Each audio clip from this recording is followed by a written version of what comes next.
of the opposition, Mr. Kenneth Okonkwo, is live for us tonight on the program. It's a pleasure having you join us tonight. Thank you very much, and thank you, viewers, for joining us. What do you make of what played out today? Emergency session. A lot of Nigerians were happy that the Senate, for a moment, they are reacting to the emotions of Nigeria and listening to the Nigerian people. They came and they adopted the vote and proceedings today, but that's how all it ended. That clause 63 has been adopted and voted for in that manner. Well, what I saw today was treachery. What do you mean? It was deceit. It was 419, the way we know it in Nigeria, obtaining by false pretense. First of all, Senator Munguno told Nigerians that they had to summon this session in order to listen to the yearnings of Nigerians, in order to take their will into consideration. What did they end up doing? They took their own will into consideration through the back door. What have we been saying? What we have been saying is that we want unconditional electronic transmission of polling unit results to preserve the integrity of our results. Let me make it clear. We do not have anything like electronic collation of results.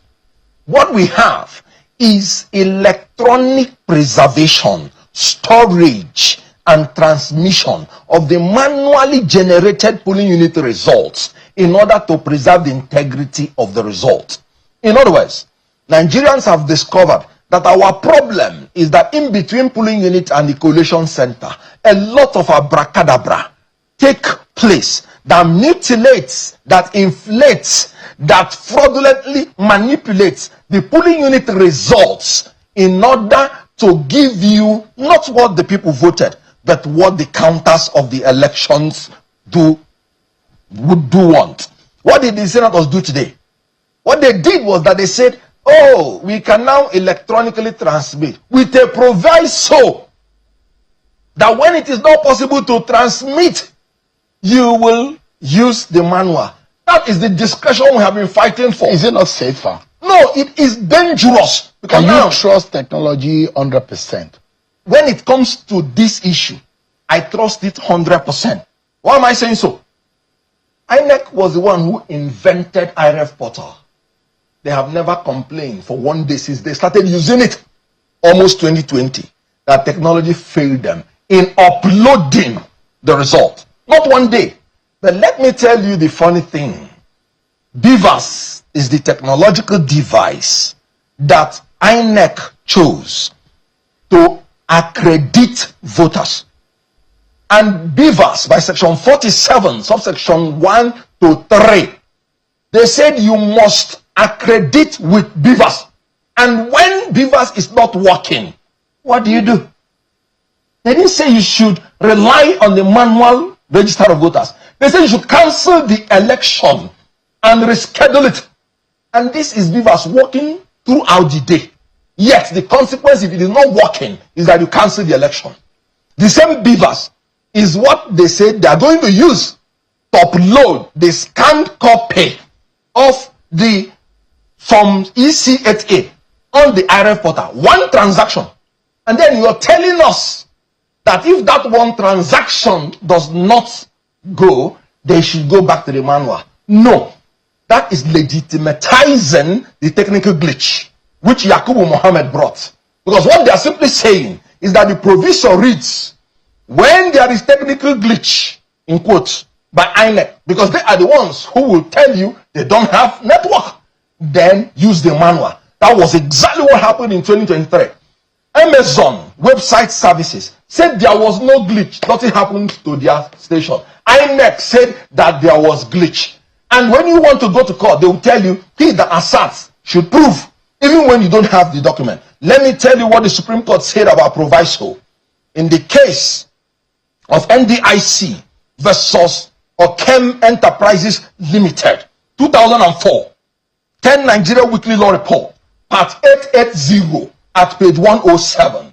The Supreme Court said the purpose of proviso in a statutory enactment is to qualify or cut down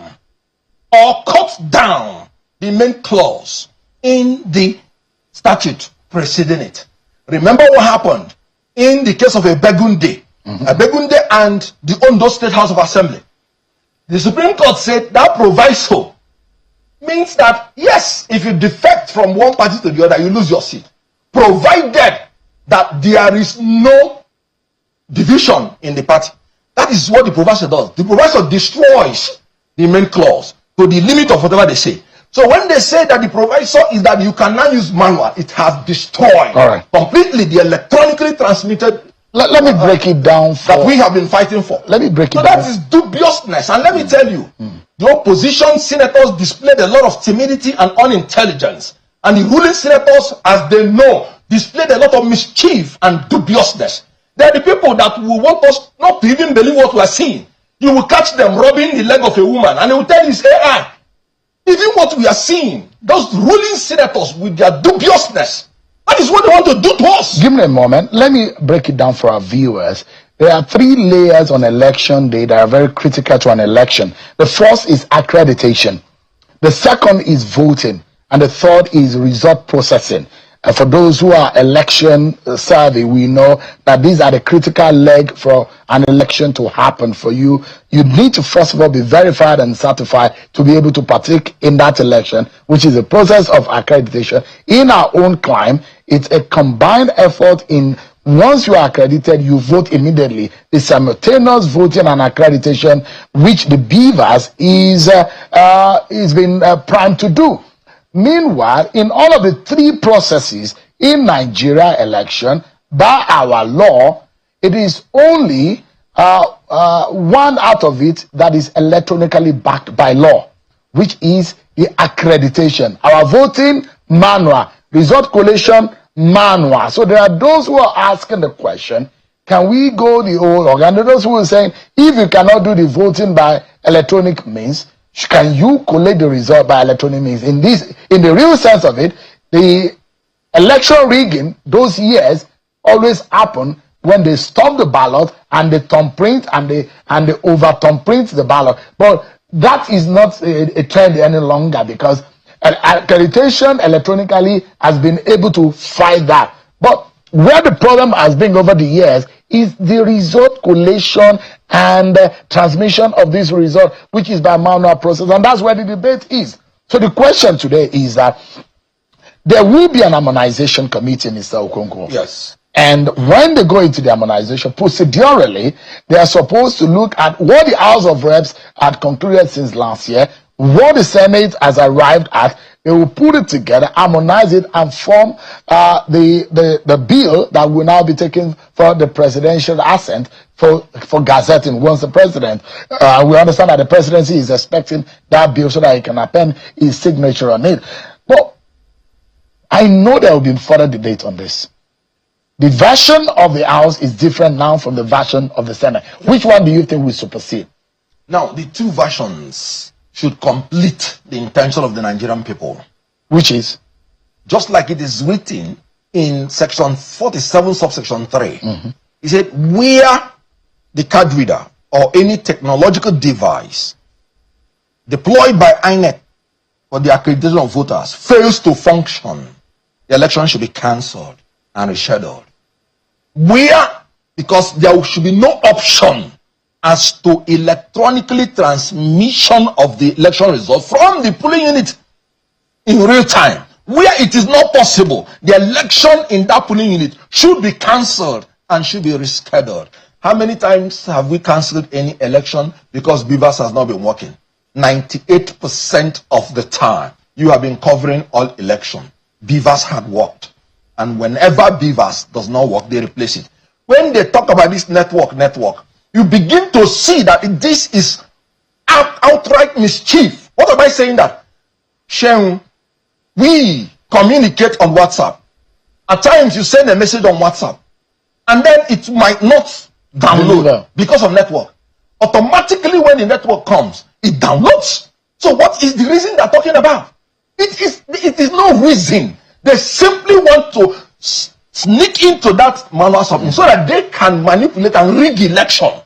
The issue of transfer or no transfer or network or no network Is no reason whatsoever. But don't you think that is a middle point, politically arriving? And yes, for those who debate that there is need for electronic transmission will happen. But those who believe that we have not gotten to the point that we can go all in achieving electronic transmission of result. Let's meet at the middle point. If it works, fine. If it doesn't work, that's what I'm saying. There's no middle point to meet, because we are not doing electronic voting. We're not doing electronic collation.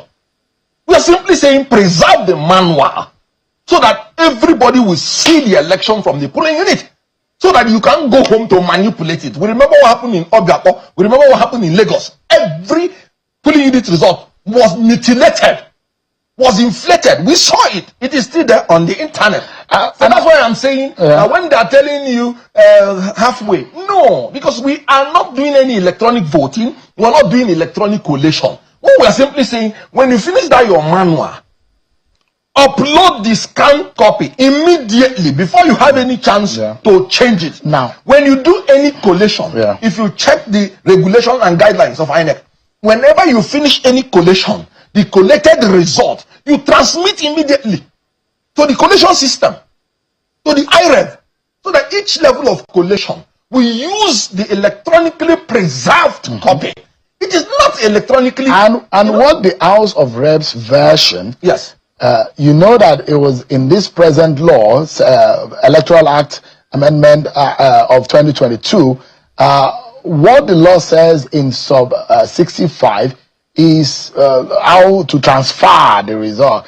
But in these the House of Reps version, the sub 60 sub 5 talks about the punishment for anybody who fails to be able to transmit the result. But for those of us who still have institutional memory of our election, and there are governors who are now former governors now, that incident forms became a thing in our courtroom, because you know what the law says at the time and the guidelines of INEC, that when the card reader fails, the INEC official can revert to incident forms, and some states they literally just abandoned the card reader and started using incident forms. All true. But this is an experience I felt that those who are politicians and those who have institutional memory might be able to remember that that way was a bad route that we went.